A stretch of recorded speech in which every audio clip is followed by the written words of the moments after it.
ओम जय शम्भु हर हर महादेव राधे श्याम सबै प्रिय भक्तजनहरूलाई आज हामी भगवती स्वस्थानीको सेवा आराधना पूजा उपासना गर्दै गर्दै आज हामी 8औं दिनमा प्रवेश गरिसकेका छौं। आउनुहोस् 8औं अध्यायको कथा सँग श्रवण गर्नुभन्दा अगाडि भगवानको स्तुति प्रार्थना गर्दै गर्दै कथामा प्रवेश गरौं। यं ब्रह्मा वरुणेन्द्र रुद्र मरुतः स्तुन्वन्ति दिव्यैस्तवैर्वेदैः साङ्गपदक्रमोपनिषदैर्गायन्ति यं सामगाः ध्यानावस्थिततद्गतेन मनसा पश्यन्ति यं योगिनो यस्यन्त्वं न विदुषुरासुरगणा देवाय तस्मै नमः। श्रीमच्चन्दन चर्चितोज्ज्वल वपु शुक्लाम्बरा मल्लिका मालालंकृत कुण्डला प्रविलसन् मुक्तावली शोभिता सर्वज्ञान निदान पुस्तकधरा रुद्राक्षमालाकरा वाग्देवी वदनाम्बुजे वसतु मे त्रैलोक्य माता चिरम्। मुखं करोति वाचालम् पंगुं लंघयते गिरिं यत्कृपा त्वमहं वन्दे परमानन्दमाधवम्। नमो भगवते तस्मै व्यासायामित तेजसे यस्या प्रसादाद् वक्ष्यामि नारायण कथामिमाम्। नारायणं नमस्कृत्य नरं चैव नरोत्तमम् देवीं सरस्वतीं व्यासं ततो जयमुदीरये। ओम श्री स्वस्थानी भगवत्यै नमो नमः। हम 8वां अध्याय कथा प्रसंगलाई श्रवण गरौँ। ओम अथ अष्टमोऽध्यायः। कुमारजी आज्ञा गर्नुहुन्छ हे अगस्त्य मुनि। विष्णु भगवान संग्रामबाट अन्तर्ध्यान भएपछि बाँकी बचेका देवता यक्ष गन्धर्व किन्नर र दैत्य सबै हाहाकार गरेर 10 दिशातिर भागे। ती परस्परमा भन्थे अब दक्ष प्रजापतिको प्राण रहन्न, किनकि नारायण जस्ताको सुदर्शन चक्र मिथ्या भयो। जुन चक्रले विष्णु खडा हुँदा स्वयं शिव पनि टिक्न सक्दैनथे, त्यस्ता नारायण पनि भागे।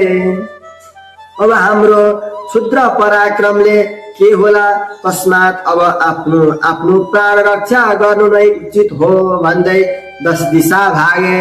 नारायण सहित देवता यक्ष गन्धर्व नाग आफ्नो जीवन बचाउन भागेको देखि वीरभद्र नागले झै निश्वास फेरि वर्षाकालको मेघ झै गर्जी तत्काल दक्षको टुप्पी समाती भूमिमा ढलाई बोध गराए। हे पापिष्ट दक्ष, तैले महादेवको अनेक निन्दा गरिस, आफ्नी छोरीको हत्या गरिस। त जस्तो पापी संसारमा खोजे पनि पाइन्न। त्यो बौला हो, उसलाई नडाकेर मलाई के होला भनी त्रिलोकका ईश्वरको निन्दा गरिदिस। अब यस बखतमा तेरो रक्षक ज्वाइहरूलाई कता गए? तिनीहरूको सहायता मागे आफ्नो प्राण बचा। तेरो यज्ञ बिना शंकर नै पूरा गराऊ। अब यही यज्ञमा होम नसके हामीलाई सन्तोष होला भनी अनेक तरहले बोध गराए। दक्ष प्रजापतिको शिर काटेर अग्निकुण्डमा होमिदिए। यस्तो प्रकारले दुष्ट संहार गरेको देखि नन्दी भृङ्गी चतुष्ठी योगिनी भूत प्रेत विषम ज्वर र महाकाली आदिले प्रसन्न भई शिव निन्दित दक्षको नाश गर्यो भन्दै धन्य धन्य वीरभद्र, तिमी समान वीर यस संसारमा हुन दुर्लभ छ भनी स्तुति गरे।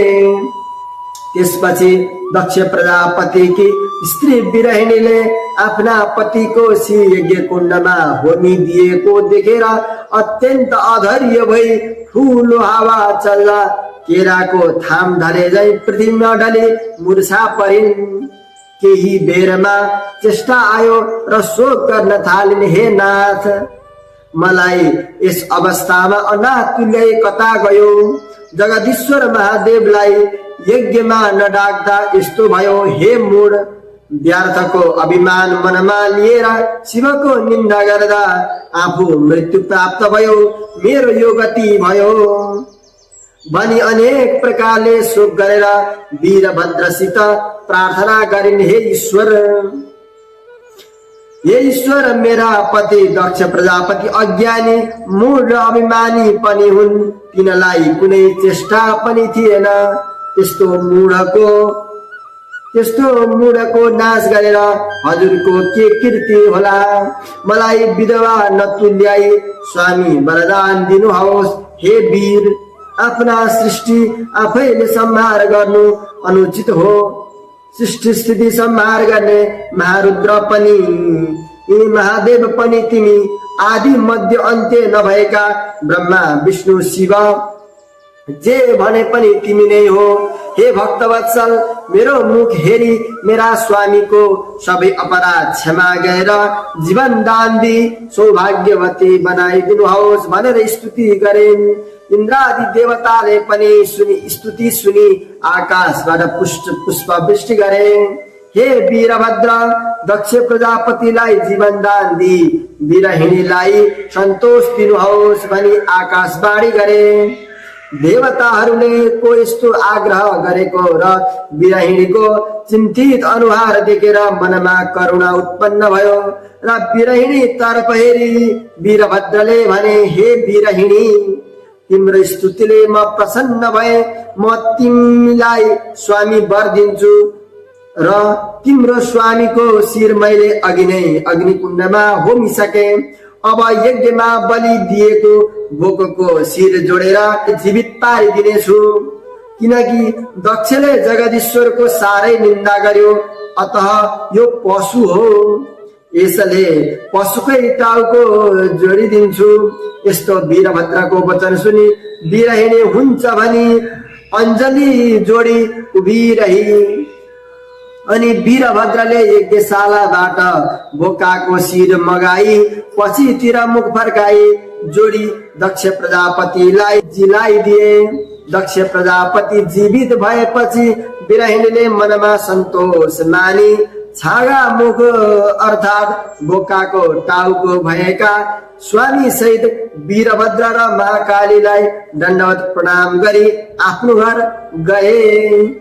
यस्ता वीरभद्र र महाकाली पनि देवता यक्ष गन्धर्व किन्नर आदिको संहार गरी दक्षको यज्ञ विध्वंस पारी नन्दी भृङ्गी 64 योगिनी भूत प्रेत प्रथम गण समेत यहाँबाट अन्तर ध्यान भई कैलाशमा पुगी शिवजीलाई दण्डवत प्रणाम गरेर, हे ईश्वर, हजुरको आज्ञा अनुसार दक्षको यज्ञ विध्वंस पारी देवता यक्ष गन्धर्व र उनका समस्त रक्षक मारी दक्षको शिर छुट्याई अग्निकुण्डमा होमिसकेपछि उनकी स्त्री वीरहिणीले आफ्नो स्वामी मरेको देखि साह्रै दिन भावले विलाप गर्न लागिन्।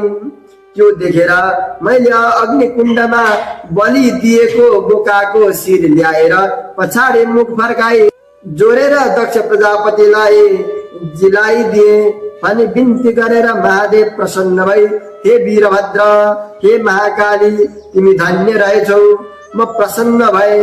यति भनी ती दुवैलाई आफ्नो शरीरमा लीन गराए। त्यसपछि महादेवले प्राण प्रिय सतीलाई सम्झी दक्ष प्रजापतिले यज्ञ गरेको स्थानमा पुगेर हेर्दा अग्निकुण्डमा सुतिरहेकी सतीदेवीलाई देखि, हा सती, कैलाश शून्य तुल्याई मलाई एक्लै छाडेर कता गयो भन्दै साह्रै नै अधैर्य भाव भई वृक्ष ढले झै भूमिमा लडी मूर्छा परे। केही बेरमा चेत आयो र, हे प्यारी, मैले यस संसारमा बाँच्नु पनि व्यर्थ भयो। मलाई एक क्षण पनि एक्लै नचाडी मेरै मुख्यामजी बसेर मैले भनेको कथा पुराण सुनिरहन्थ्यो। मेरो वचन नमान्दा तिम्रो यो गति भयो। म यस स्थितिमा पुगे भन्दै मुर्कीले छाती ठोकी वर्षा कालमा आकाशबाट पानी परे झै मोतीका दाना जस्ता आँसुका ढिका खसाली फेरि बिलाप गर्न लाग्नुभयो। हे प्यारी, हे प्रिय, म कतै गएर आउँदा सुनको कमण्डलुली गोडा धोइदिन आउँथ्यो। हे प्यारी, मेरो खाने वस्तु भनेर विष भाङ धतुरो मेरा स्वामीले खाने वस्तु भनेर जतन गरी राख्दथ्यो। अब को राखिदेला, तिमी बिना मेरो चित्त कसरी स्थिर होला। यसरी भन्दै कहिले काखमा लिने, कहिले अङ्कमाल गर्ने, कहिले मै खाने, कहिले छातीमा हात राख्ने, कहिले सतीदेवीको हात समाई आफ्नो छातीमा राख्ने, यसरी अनेक प्रकारले शोक गरी सतीदेवीको मृत शरीर पिठ्यूमा बोकी बौलाहा भएर पृथ्वी भ्रमण गरी हिँडे। महादेवले पीठमा बोकेकी सतीदेवी गलिनन् वा दुर्गन्ध केही भएनन्, केवल निदाए जस्ती भएर रहिन्। ओम जय जय श्री स्कंद पुराणे केदार खण्डे माघ महात्म्य कुमार अगस्त संवादे त्रिशुस्तानि व्रत परमेश्वर्या व्रत कथायां महादेव पृथ्वी भ्रमणं वर्णनं नाम अष्टमोऽध्यायः। आउनुहोस् अब कथा पछि स्तुति गर्दै गर्दै अगाडि बढौँ।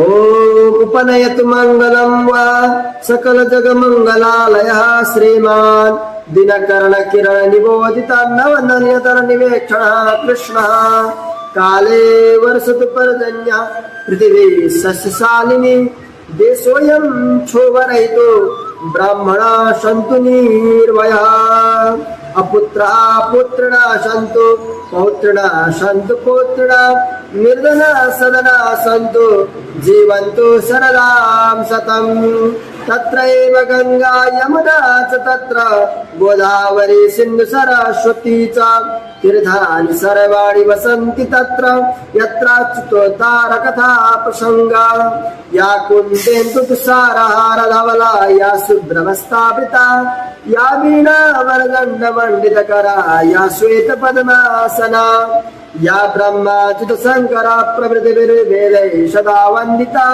सा मां पातु सरस्वती भगवती निःशेषदर्यापहाम् कायेन वाचा मनसेन्द्रियर्वा बुद्ध्यात्मना वा प्रकृति स्वभावात् करोमि यद्यत् सकलं परस्मै नारायण एति समर्पयेत्। ओम श्री स्वस्तानि दिव्यार्पणमस्तु।